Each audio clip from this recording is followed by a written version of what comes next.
বাজারে মৌসুমি ফলের দাম বাড়ছেই। রাজধানীতে সপ্তাহের ব্যবধানে আমের দাম কেজিতে ৩০ থেকে ৫০ টাকা পর্যন্ত বেড়ে বিক্রি হচ্ছে ১৩০ থেকে ১৪০ টাকায়। লিচু প্রতি শ বিক্রি হচ্ছে মানভেদে ৩৫০ থেকে ৫৫০ টাকায়। বিক্রেতারা বলছেন ঘূর্ণিঝড় রিমালের জেরে সরবরাহ ঘাটতিতে বেড়েছে ফলের দাম। নগরীর বিভিন্ন বাজারে আসছে মৌসুমি ফল লিচু ও আম। চাহিদা অনুযায়ী কিনছেন ভোক্তারা, তবে দাম নিয়ে রয়েছে অসন্তোষ।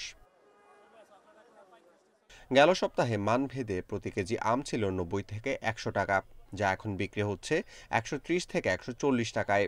অথচ গত বছর একই সময়ে আমের দাম ছিল কেজিতে ৬০ থেকে ১১০ টাকা।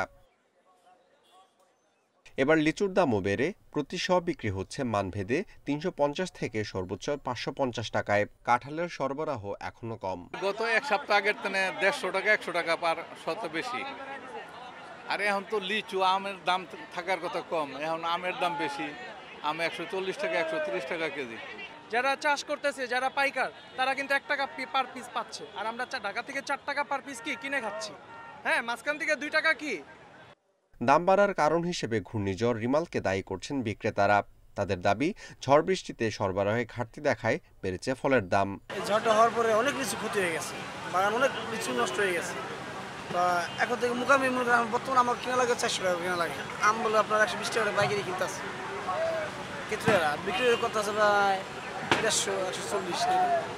এদিকে মৌসুমি ফলের চাহিদা বাড়ায় কমেছে অন্যান্য ফলের দাম। প্রতি কেজি সবুজ আপেল ২৭০ টাকা, লাল আপেল ২৩০ টাকা, মাল্টা ২০০ থেকে ২৩০ টাকা, কমলা ৩৫০ টাকা ও আঙ্গুর ৫০০ থেকে ৬০০ টাকায় বিক্রি হচ্ছে।